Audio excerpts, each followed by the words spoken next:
toddoba afartan iyo meelo kale oo kala duwan oo Soomaalidu degan yihiin laakiin lambarkooda lama sheegin laakiin halka waxa ka muuqata meesha ugu badan yihiin Soomaalidu waxa weeye waa Nichols 1600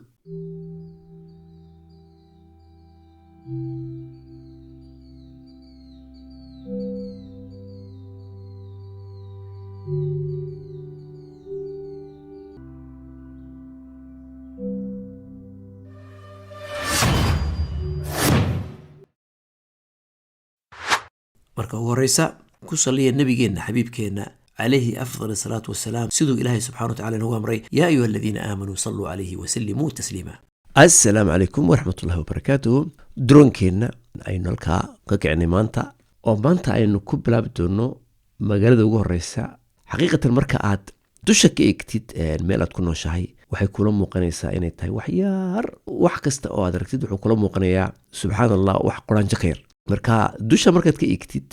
magaalada Birmingham waxaan jeclahay marka ugu horeysa inaan dusha ka eegno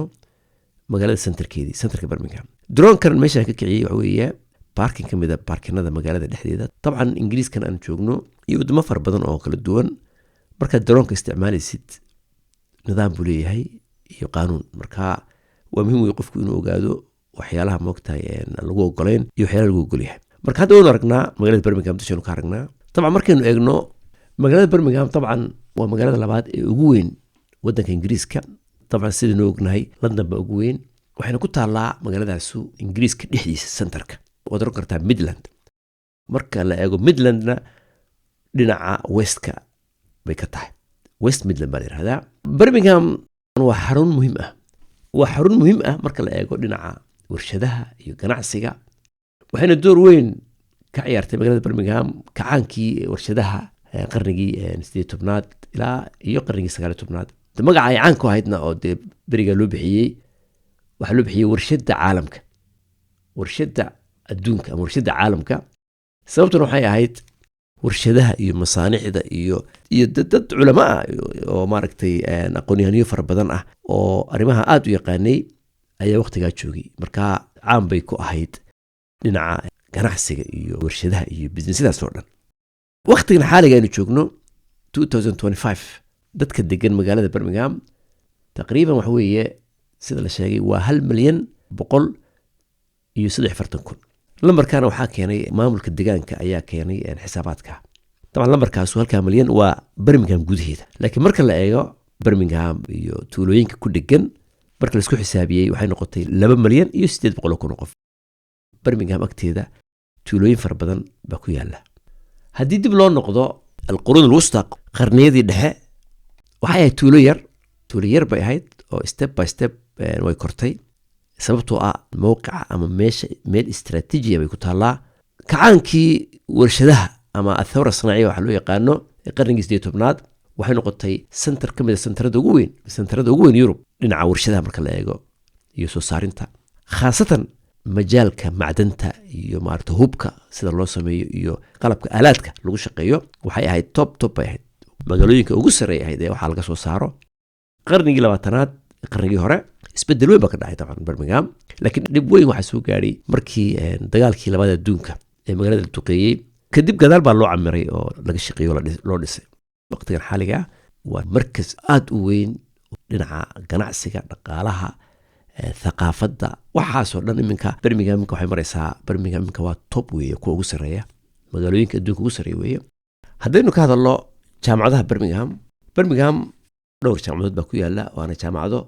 caalami ah oo adduunka meel kasta looga yimaado 5 jaamacadood oo waaweyn iyo 3 aad oran kartid higher education institutes waa macahado sare oo iyaga laftooda aad looga faa'iideysto jaamacadaha Birmingham waxaa kamid ah University of Birmingham Aston University Birmingham City University waa labo mid waa University of Birmingham midna waa Birmingham City University waxaa kale oo jira University College Birmingham iyo Newman University waana saan sheegay dad meel kasta adduunka uga yimaadaan qaaradaha adduunka oo dhan jaaliyad far badan baa ku nool haday noqdaan gaalo iyo islaamba Birmingham jaaliyad ugu badan waxa waa jaaliya community-ga Pakistaniinta weeye waana jaaliyad ugu weyn magaalada marka la eego jaaliyada kale ee ku xigta weeye jaaliyada Hindida weeye aad bay meesha ugu badan yihiin weliba kuwan seekha iyo hinduusku aad bay ugu badan yihiin macaabid iyo santaro oo communitygooda isugu yimaadaan oo wax ku kala iibsadaan oo caan ah baa ku yaala magaalada jaaliyadaha banglaadeshiinta iyaga laftoodu ma yara aad bay meesha ugu badan yihiin weliba marka la eego restaurantyada iyo businessyada kala duwan kadib waxaa jirta jaaliyadda kaaribiyanka ah dabcan kaaribiyanku waxay soo galeen dhowr iyo kontonkii marka waqtigu ahaa door weynna waxay uga ciyaareen sida ay sheegeen dhinaca muusiga iyo thaqaafaadka kala duwan kadib waxaa laga hadlayaa jaaliyadda carabta aad bay ugu soo bateen carabta marka la eego waxaana ka mid ah yamaniyiinta iyo ciraaqiyiinta iyo suuriyiinta iyo masaarida oo meelo kala duwan bay degan yihiin marka la eego magaalada birmingham waxaana jira oo kale jaaliyadaha yurubiyanka ah weliba Awroba sharqiya yurubta bari sida bolandiyiinta iyo romaaniyiinta aadna way ugu soo bateen magaalada markii European Unionkii uu aad u ballaarnaaday oo dadkii oo ay shucuubtii isdhex galeen dowladihii Yurub isdhex galeen haddaynu eegno Soomaalida ku nool Birmingham sida laga soo xigtay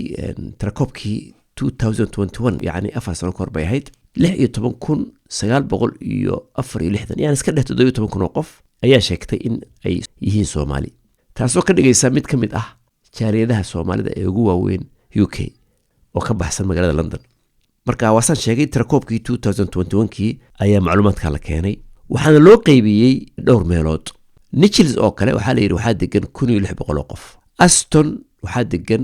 895 Borsley Green waxaa degan baa la yiri 881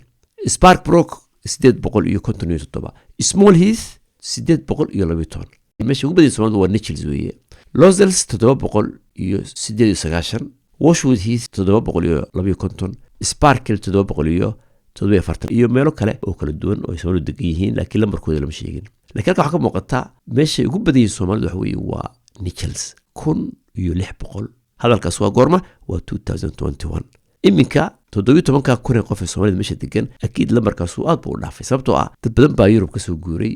iyo dad badan oo soo galay oo wadamo kale ka yimi iyo dad badan oo soo galay oo Afrika ka yimi ama Asia marka lambarkaas iminka waa ziyaada weeye inta waa dhaafay in badan buu waliba dhaafay Birmingham waxay leedahay shabakad gaadiid ah oo xooggan oo ku xiran London iyo magaalooyinka kale iyo tuulooyinka kale u dhow transportation ama muwaasalaad qaban kartaa basas iyo treeno waliba aad u xooggan oo ku xiran London iyo magaalooyinka ama tuulooyinka u dhow Birmingham si fudud bay dadku u gaaraan magaalooyinka kale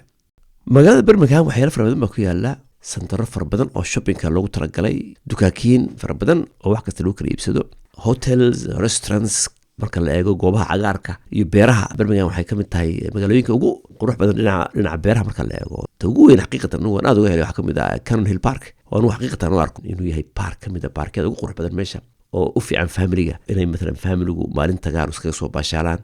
oo carruurta ku soo ciyaaraan saynu ognahayna Birmingham waa magaalo weyn marka laga hadlayo goobaha ciyaaraha iyo sportska waynu naqaanaa magaaladu waxay leedahay team ka mid ah teamska ugu weyn ee Ingiriiska oo la yiraahdo Aston Villa waana teamka kaliya ee magaalada Birmingham ee ka ciyaara Premier League ciyaaraha Ingiriiska طبعا marka aynu ka hadlayno teamska ama kooxaha Birmingham gudaheeda ka ciyaara Aston Villa ayaa ugu caansan waqtiga xaaliga ah halkaas aynu ka aragnaa garoonkoodu wuxuu ku yaala xaafadda Aston hadaad aragtaan videogan ma dhowtaan sameeyay iyagoo ay la ciyaarayaan teamka la yiraahdo Paris Saint-Germain dhawaan bay ahayd ma fogeen dhawaan bay ahayd game kasta waxaa la ciyaaray bishii afraad 2025 marka security badan baa meesha joogay dadkuna kumayaal kun baa meesha mariyay teamka labaad waa Birmingham City oo ku yaala Small Heath meesha Soomaalidu ku badan yihiin waana ka hadli doonaa insha Allah Small Heath waa samayn doonaa video gaar oo ah Small Heath iyo Coventry Road iyo meelaha ay Soomaalidu ku badan yihiin droonka waa dul marin doonaa insha Allah Small Heath bal adoo Coventry Road socda bal dusha oo iska eego halka droon yaro socda waa droonkii saaxiibka isagoo hawada maraya insha Allah videoga waa inoo diyaarin doonaa qaybta soo socda ee videoga si uu ku soo gaaro videogaas waxaa laga rabaa kanaalkan iminkaan ka hadlayo subscribe ku samee si videoga Small Heath ka samayn doono uu ku soo gaaro siina shargareed kale kale soo aragtay droonkaas meesha uu gaaray erka gaaray kanaalkana dee meel ka sareysa gaarsi droonka gebiisaba dhaaf ya marka YouTube kala socda insha Allah magaalada Birmingham aad waxay caan ugu tahay santaro ganacsi ah shopping oo aad u waaweyn waxaana ugu muhiimsan waa Bullring iyo Grand Central Bullring halkaas ka aragtaan videoga agtiisa waxaad arkaysaa ismooyin fara badan oo dhaadheer marka droonka aad uma kicin sababtoo ah wax kasta dhici kara inuu soo taabtaa dhici karta meelaha laakiin kasta uu sensor leeyahay uusan u dhawaanin laakiin in case waxaa fiican qofku inuu mogtahay yani ka taxadaro laakiin magaalada dushood ka aragtaan Bullring iyo meelaha u dhow oo dhan waxaana muhiim ah marka aad droonka kicinaysid oo aad meelaha sida centerka oo kale aad joogtid oo daabiqyo dhaadheer leh iyo dhismooyin aad waaweyn waa muhiim weeye inaad aad u taxadartid waana muhiim inaad fahantid baalkan qaabka u shaqeeyo oo aad taqaanid sida loola tacaamulo iyo sida loo setup gareeyo sensorka waa muhiim wey taasu si aad hubsatid inuu baalku si fiican kugu socdo laakiin way ka duwan tahay dabcan markaad beeraha iyo xadiiqadaha waaweyn aad ku kicisid oo meel ballaaran oo wada beero midhan markaad joogtid way ka duwan tahay oo aan lahayn dhismooyin dhaadheer markaas waa easy ba ku noqonaya laakiin marka aad joogtid magaalada dhexdeeda waxaa laga rabaa experience inaad baalka si fiican u wadid oo waxyaalaha khatarka ka taxadartid taasaa muhiima fideogana waa fideogii ugu horreeyey aan sameeyo ee aan droonka ku isticmaalo oo aan ku bilaabay magaalada Birmingham insha Allah mustaqbalkana waa soo booqan doonaa dhowr magaalooyin oo kale waa kaano inaad safarka aan geliyo oo kale inaad raacdeen oo kale adoo gurigaaga jooga daawanaysaa jaanis fiican haddaan heli lahaa waqtiyadii hore berigii aan tegi jiray Spain al-Andalus oo aan taariikhaha Andalusiya ka soo hadli jiray oo haddaan baalkan haysan lahaa wax aad bay fiicnaan lahayd in dusha laga soo sawiro meelahaas oo dhan wadamada qaarkood way kala duwan yihiin wadamada qaarkood waa lagu diiday inaad drone isticmaashid wadamada qaarkoodna waa simple oo qawaaniintay la socdaan waa simple oo ku fududeynayaan marka insha Allah mustaqbalka hadii